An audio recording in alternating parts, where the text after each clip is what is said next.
vinos, tenemos este primer vino que se llama Rocca di Frassinello y el segundo vino se llama Rocca di Frassinello.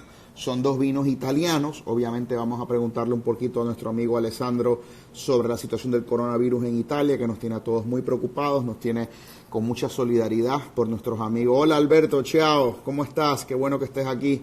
Estoy esperando que se sume nuestro amigo Alessandro para poder agregarlo a la cuenta. No sé si va a entrar con la cuenta de la bodega o con su cuenta personal, pero vamos a hablar de dos grandes vinos que llegan a Puerto Rico gracias a los amigos de Aficionados Wine and Spirits, a quien les agradezco permitirnos establecer esta conexión.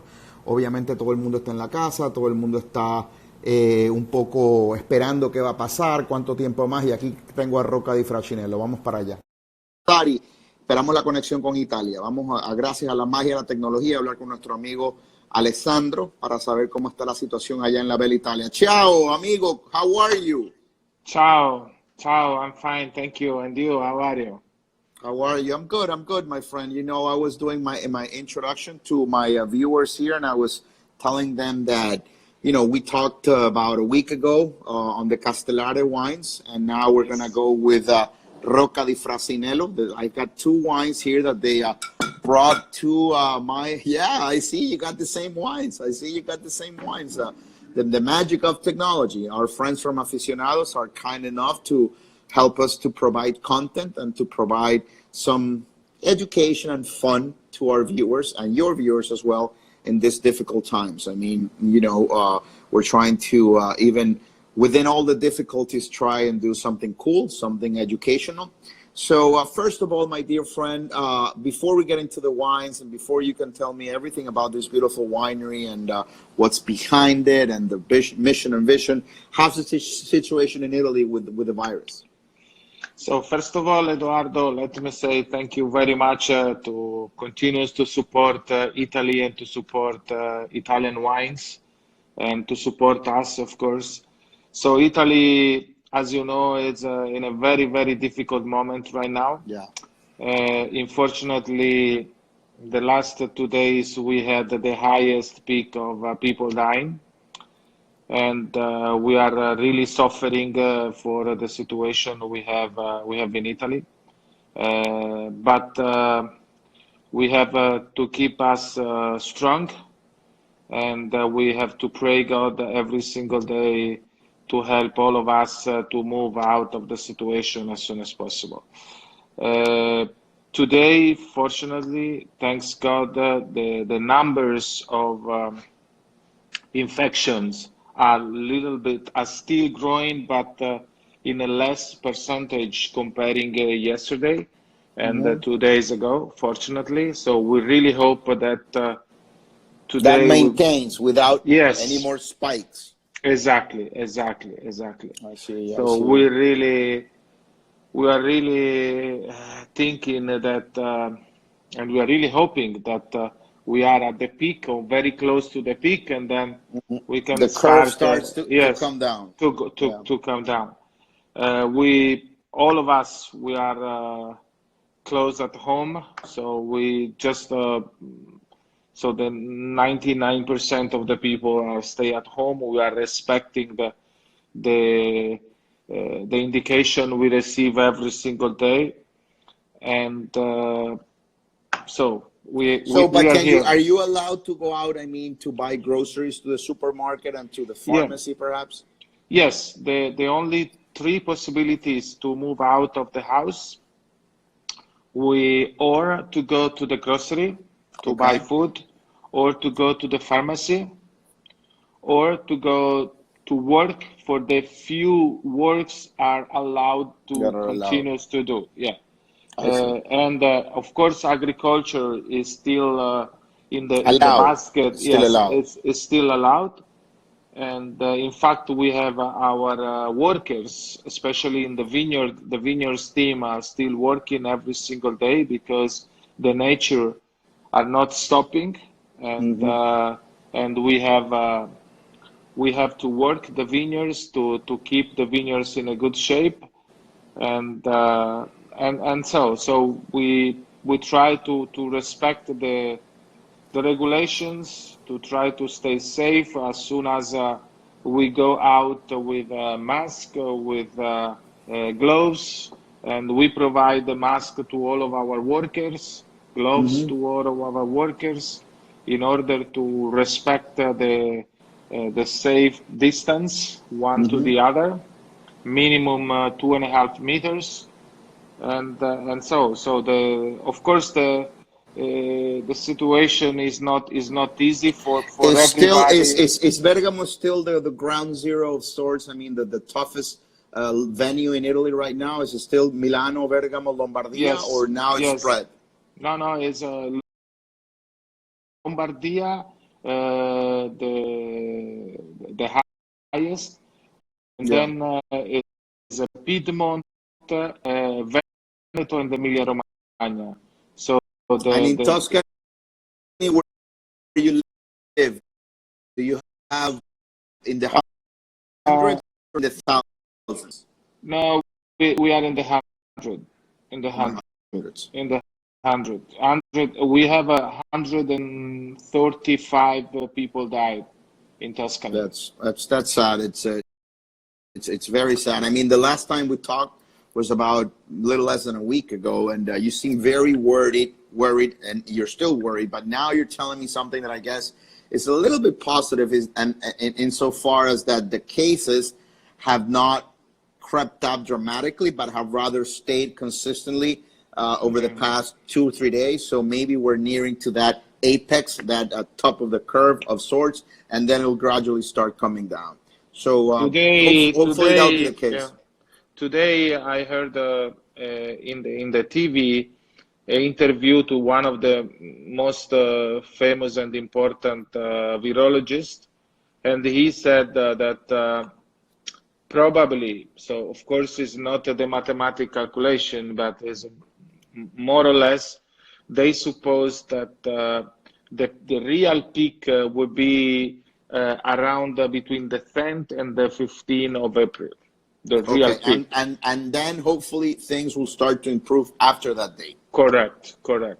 Okay, my friend. So let's do away with the bad news and let's talk about Rocca di Frassinello. Let me tell you how I came about to learn about this winery. So I'm good friends with Alberto Prealoni from Bias Imports, Yes. and I obviously from hope our that he's connected. He's watching, and also our dear friends from Aficionados Wine and Spirits Yeah, here in Puerto Rico. please. They're your importers. So, I Yes. do my interviews, and about, I don't know, 5 months ago, perhaps, I did this interview with Alberto, and one of the wines that he brought was this one, and it Yes. blew me away. The elegance, the finesse, the power, the fruit, the nuance, the complexity. And when he told me that it was a partnership between Lafitte and Castellare di Castellina, I said, yeah, so this is like, I don't know, what can we say? Comparison, like, you like calcio, you like football, you like soccer. Of course. Yeah, I so it's like a comparison when Real Madrid had those amazing players, Ronaldo and Zidane or something like that. So this wine really blew me away. And then I wanted to learn a little bit more about the winery. And this is obviously before COVID-19 and everything. But now that through technology we have you here, what I want to do is assume that we are in your living room or mine here in Puerto Rico, Yeah. and we're giving our viewers a little insight into this winery. What can you tell us about Rocca di Frassinello? So first of all, Rocca di Frassinello is, as you said, is the first Italian and French joint venture between Castellare di Castellina and Chateau Lafite Rothschild. Through the big friendship between Mr. Panerai, the owner of Castellari, and Ric de Rothschild.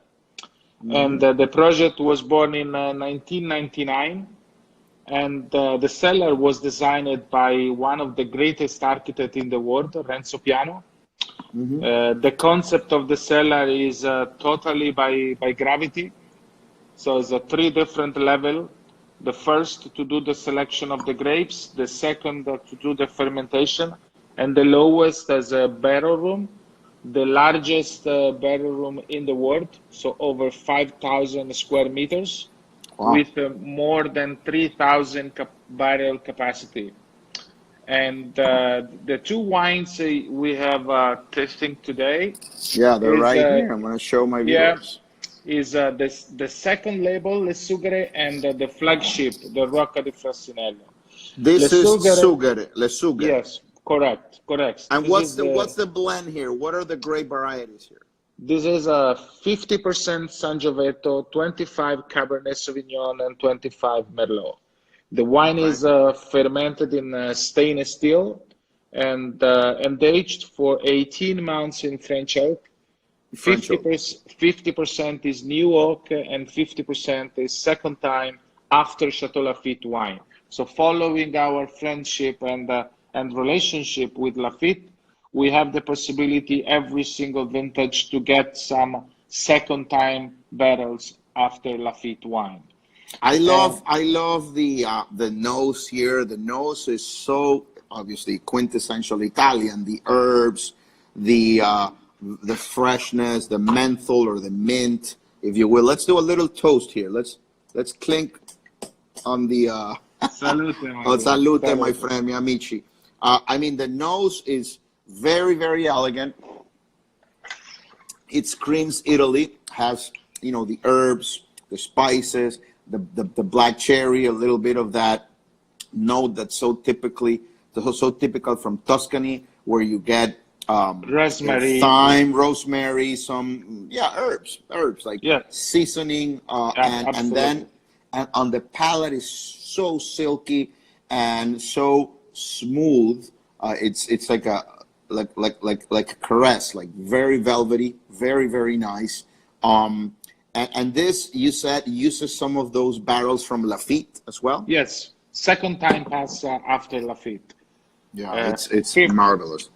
50%. And this is a very food-friendly wine. So this is a perfect wine for any occasion, any kind of food. Of course, the meat direction, but also with cheese, with pasta, tomato sauce pasta. Because of the acidity, Alessandro, Exactly, the, the exactly. acidity, the acidity here can stand up to you guys in Italy. Obviously, cook with a lot of tomatoes, and I love Yeah, Italian cooking, and a lot of things that may have acidity. So the acidity here will complement the food instead of fighting it. And to me, this would go very well with something that's tomato based because it's so fresh. It's so fresh. I mean, and for my viewers here in Puerto Rico, those who are watching live, and for those who will watch this for the next 24 hours, well, it remains on the Instagram application. You can purchase these wines through aficionados. They have delivery. Now we are supporting a lot of our friends here who are in both the restaurant and the wine business because you know they need to get creative, and this wine really delivers. For those of you in Puerto Rico who like smooth, elegant, dry wines, there's no sweetness here. There's no sort correct. of chocolatey aftertaste, but rather there's this elegance. It's like an Italian shoe that it's very smooth and gets the job done and is made to last. So you said 50% Sangiovese, just Sangiovese, Yes, yeah. 20, 25% Cab Sauvignon, yes, and 25 Merlot. and 25 Merlot. So friends from Puerto Rico, if you have the chance to buy this wine, and I mean, it's not super expensive. I think it's in the high 30s, Yes. mid 30s, high 30s, is a delicious wine and is aged in the barrels that were used to cellar a little known, a tiny winery known as Chateau Lafite, right? Correct. This And is delicious, my friend. and Delicious. and another important information. This wine, following also the great value of this bottle, Wine Spectator in 2009. So only after 5 vintages, because the first vintage of this wine was 2004. Mm-hmm. So in 2009, Wine Spectator decided to introduce Le Sugre di Frassinello in the top 100 wines of the Oh, world. okay, that's good to know. That's Yes, great to know. And what rating did it get? is at that time it was 92, Very and good. but classified as one of the highest value Super Tuscan wine. All right, let's get into the piece de resistance. Let's get into the big boy. Cleopatra's pajamas, the Yeah. Rocca di Frassinello. This is an unbelievable wine. This is, I mean, one of the best wines I've had under 60, under 70, under $80. I think it's for 58 here in Puerto Rico. Yeah, 58, more or less, less yeah. than 60, and it's Absolutely. unbelievable. Tell me about Rocca di Frassinello, my friend. So Rocca di Frassinello, as we said, is the flagship, the big boy of the prototype. And this is made with 60% Sangiovese, the Sangioveto clone, 20% is Cabernet Sauvignon, and 20% is Merlot. And here, after a fermentation in stainless steel with a very long skin contact, it's about 4.5 weeks of skin contact, and we keep for 2.5 years in French oak. And here, 70% is new French oak, and 30% is second time after Chateau Lafite. And this wine, it's really the highest level of selection made from the oldest vineyard, very, very carefully selected individually. Each bunchen is selected first in the vineyard from the selected group of people. Every year is the same group of people. And then we do another selection in the cellar before to send into the vat to do the fermentation. And just before to send into the vat of fermentation, we do also the berry selection.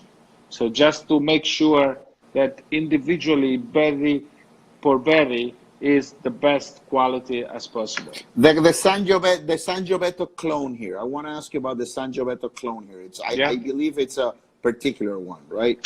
Yeah, this is the clone that we have in Castellare, and in fact, when we decided to start the project in Rocca di Frassinello, we decided to bring our experience with the Sangiovese using the same clone selected in Castellare many, many years ago. In Castellare, we have our own selection. Castellare was at the beginning of the history of Castellare, so in 1975, one of the first experimental vineyard in Tuscany, only in the idea, following the idea of the owner, to check which is the best clone to use to replant the entire vineyards of Castellare. That was the idea. For our viewers, Castellare di Castellina, where Alessandro is also a winemaker, is one of the most well-known, highly regarded wineries in Tuscany, where they make spectacular Chianti Classico. They have those little birds on the label. You may have seen them, very classical, delicious wines. And in here in Rocca di Frassinello, you're bringing some of that expertise from the Sangioveto clone, and then you're adding some of the Bordeaux varieties. Yes. The French are, masters at that. So you're joining forces. I mean, it's the Italian Sangiovese, Italian soil, Italian elegance. Because to me, Italy is better at finesse and elegance than the French. The French perhaps with power, with Cap Sauvignon, Cap Franc. Maybe they're a little bit better known for the power. To me, the Italians are all about elegance and finesse and nuanced. I mean, wines. To me, I'm having the Sugare right now. The Sugare is a little bit more approachable now. It's ready to be enjoyed. It feels so fresh. It's smoother on the palate. The Rocca is spectacular, but the Rocca will remain as good as it is now and as fresh as it is now for the next 10, 15 years, easily. At least. I mean, the nose is right there. It shows all of that glory of the Tuscany soil, but I know that I have probably committed a sin in opening it too early. But it's a wine that will definitely stand the test of time. When was the first vintage of Rocca you made? 2004? 2004 for the entire line except the Baffonero.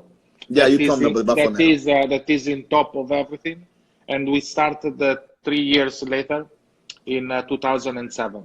How is the 2004, 2005 Rocca drinking now? It's spectacular. Velvety, resolved, integrated. It's a very silky. First of all, Yeah. The real impression that you have when you taste the 2004 and 2005 right now is the silky taste. The tannins are very, very silky. And, yeah, for my friends in Puerto Rico who are just joining and will watch this within the next 24 hours, Rocca di Frassinello, my friends, is a spectacular bottle of wine. You know, sometimes a lot of my followers ask me, hey, I want to purchase a good bottle of wine, either for a special dinner, special occasion, or for a gift for Father's Day, I mean, to give to a significant other. And sometimes the sweet spot in terms of price is $60. I mean, it's a good amount to pay. And for $60, this is an unbelievable bottle of wine. You can get it with aficionados here in Puerto Rico. So one question, Alessandro. So Sugare and Rocca is the same blend, the same blends, 50 Sangiovese, 25 and 25? No. Rocca di Frassinello is the highest percentage of Sangiovese we have. 60% is Sangiovese. Oh, 60. Here it's 50.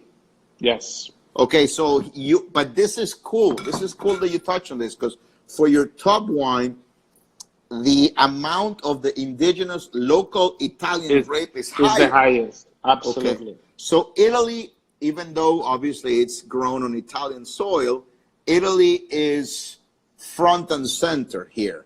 The Italian grapes.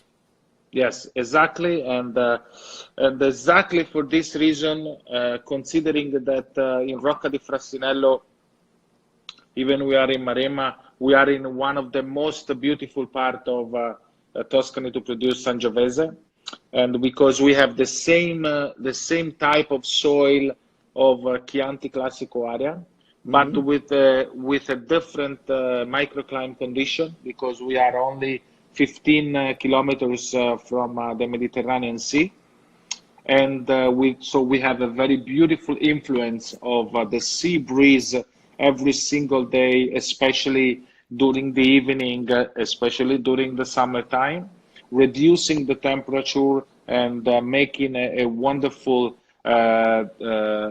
differences between the highest temperature of the day and the lowest temperature of the day.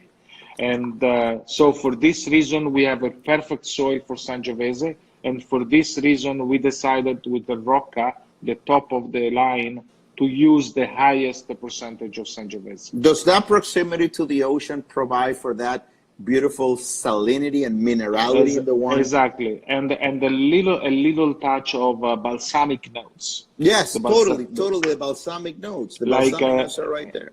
Eucalyptus notes. Yeah. There's a little bit of cigar box. There's a little bit of black currant from the Cabernet as well, and I don't know if it's tea, black tea, or some kind of tea that you get those aromatics. Yeah. Oh God, this is such a beautiful wine. And the sugare. How do you pronounce this? Le sugare. Le sugare. Le sugare. What does that mean? It's a cork trees. Okay. If you see the label, in the middle of the vineyard, we have a lot of cork trees. And that is the name of the wine. And following the Bordeaux classification, the second label has part of the name connected with the winery, Rocca di Frassinello, and part of the name is connected with something different, like Carruade della Fitte. Exactly. Here we have Le Sugare di Frassinello, cork trees. And you mentioned that there's another wine, the Baffonero, which is the top wine. That's Merlot, right? That is in top of the line. There is a little production, but it's one of the most beautiful Merlot of the world, as the wine writer said, is already classified in the top 5 Merlot of the world. The Yeah. wine was born in 2007. Yeah. 3 years. I was reading about Bafonero in an article they did comparing it to both Maceto and Yes, Redigafi. correct. The spirit of the idea, Yeah. the aim of idea of Baffonero was to be the real competitor of Maceto, and we produce around 5,000 bottles right now Okay. with the and from the highest selection of Merlot we have in the property is 100% Merlot. Only one cloister per vine, Mm-hmm. and the harvest is made selecting individually berry by berry. So And right now, I'm getting some questions. I got my Facebook account here. We got about 30,000 followers there as well. They're asking me if there's going to be any impact. And sorry to go back to coronavirus, and I know that we don't want to talk about that, but it's a reality. What effect do you think the virus or this crisis will have on the 2020 vintage? so depend when we can start again to work properly. So because in terms of the vineyards, I think there is no effect because we can Of course, of keep course. all the workers focused on each different step, each different part of the season. But of course, if the situation remain like this, became extremely difficult to do the harvest. But I Mm-hmm. really hope, from my heart, I really hope that in maximum a month and a half, we can be outside of this terrible Christ, moment. let me read you another question that I have here. They're asking me for you to name 3 or 4 wines that you do not make, but you really enjoy from any part in the world. So 3 or 4, and I know it could be tough because you could be naming your competitors, but what they're hold on, there's a follow up here. They're asking me what's in your cellar that's not made by you. You can tell Okay. me grapes and regions, not brands. You can go to grapes and regions. Burgundy for sure, Okay. Champagne for sure, and another beautiful region that I really love is Piedmont for sure, Okay.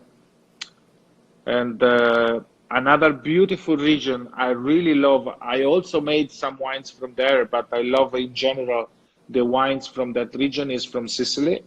Mm-hmm. And we make the Feudo del Pisciotto wines from Sicily, and another part. I haven't tried those, my friend. Those are those brought to the United States by Bias? Yes, And what 100%. grapes do you have? Nero Diavola? What do you have there? We have 11 different wines. We have mostly in single grapes. We have 100% Nero d'Avola. We have 100% Frappato. We have 100% Grillo, 100% Chardonnay. And the particular things of the Feudo del Pisciotto line is that all the labels are designed by the most famous Italian fashion designers like Versace, Valentino. Why haven't I Uh, seen those wines, man? I need yes, to get my hand on those wines. absolutely. Another question. If Alberto is connected, I pray Alberto to bring some bottles To to Puerto Rico. you. Yeah. Another question that I think it's kind of cool. Is there a grape that you've tried to make into wine and you haven't been successful? Is there a wine that's been elusive? Is there a grape or a variety or a style that you've tried to make, not for sale, but maybe for your own, like Syrah or maybe Pinot Mm. Noir that you've had, your, I guess, failures. That's part of A, life, which is beautiful. that Like a a lover, real like a woman that gets away, that you yeah. cannot Uh, conquer her. Like, what's that It's grape for you? honestly, I have a great passion for Pinot Nero, for Pinot Okay. Noir, and Pinot Noir for me is still one of my favorite grapes. Mm-hmm. And I also made Pinot Nero. I made in Sicily, and I have also a little winery owned by myself in Tuscany. And And what are those? That's the one I'm most curious about, because I think this is a great segue for that last question that I have here. What can wine lovers do to help Italy? Italy has given so much to the world: art, obviously delicious food, but not only that, literature, movies, music, wines, and just like Spain and other parts of the world, China, of course, you're gonna have a couple of hard months ahead. But wine lovers all over the world, especially those of us who really enjoy and love Italian wines, what can we do to help? and still drink Italian wines and pray for us. Okay, that's the most important thing, my dear friend. I've had you for 32 minutes now. Any last message you want to share? Anyone from those of us, from those of you who are watching, if you have any questions for Alessandro, you can make them now. I guess my last two questions, just because I ask this all the time for my friends in Puerto Rico, like if they buy this wine, a lot of our viewers here, or this wine, a lot of our viewers here buy wines and then they look for the pairing, for the wine food pairing. What would you pair the sugare with in terms of food? Le sugare, my best recommendation is wild boar. Wild boar is Wild boar. yeah, with Is that the cinghiale? The yeah, cinghiale? cinghiale, yeah, correct. Cinghiale. With a heavy tomato sauce. This is cooked for about 5 or 6 hours. It's a very, very strong meat, and this is the perfect wine. In Puerto Rico, we eat a lot of pork, and in other parts of Latin America, we eat pork and we eat morcilla and we eat chuletas and ribs. This is Perfect. very good. I mean, the acidity and the tannins here will cut through that fat and will create a sort of symphony in your palate. And then for When the you big have boy, when you have a very juicy meat like ribs, for example, of pork, le sugare is really, really delicious. and for this beauty. And for Rocca di Frassinello, my recommendation is with aged pecorino cheese. Aged pecorino cheese. Interesting. See, this is the unbelievable, really, really one of the best marriage between food and wine for I this gotta one. try that, my friend. I gotta try that, and thank you. I've had you for more than half an hour. These are unbelievable wines, but more unbelievable than your wines is your resolve, your resilience, your commitment to crafting unbelievable wines for wine lovers from all over the world. My friends from Puerto Rico and those of you who are watching in the United States, look for these wines. They're brought to the island by aficionados, and in the United States, they're imported by Diaz. You can see that label, that little logo right there. And these wines are top-notch quality. They're made by a joint venture between two of the most well-known, heralded, acclaimed wineries in Tuscany and France, Castellari di Castellina and Chateau Lafite. And the man behind these wines is our dear friend Alessandro here. And like your average Italian, big heart, very open, and very oriented towards living life with pleasure. Thank you, Yes. my friend. Thank you very much. I salute and I toast to your health and to your energy so that you can continue making this unbelievable wine. Salute, my friend. Thank you so much. Salute, Take care. grazie mille, Edoardo, to you first of all, and but let me say also special thanks to our dear friends from Aficionados to Thank you. taking care about wines in Puerto Rico, and a special thanks to Vias and in the person of Alberto Prealoni that is following this beautiful market, but the entire team of Vias. I want to say special thanks to support us continuously. Grazie And mille. I will see you in Puerto Rico soon, my friend, and we'll give each I- other a hug, or in Miami. I really hope soon. And thanks again, my dear friend. And thanks from my heart and from the heart of all Italians to support all of us. Thank Grazie you, my mille. friend. Stay strong and count with my support to promote Italian wines. I'm going to be promoting Italian wines like crazy because Italy has shaped the world. It's time for us to go to assist Italy with one of its most beautiful products. Grazie Wine. again. Take care, my Grazie. friend. Have a great night. Bye-bye. Grazie. Bye-bye. Ciao. Un abbraccio. Ciao. Bye-bye. Ciao, ciao.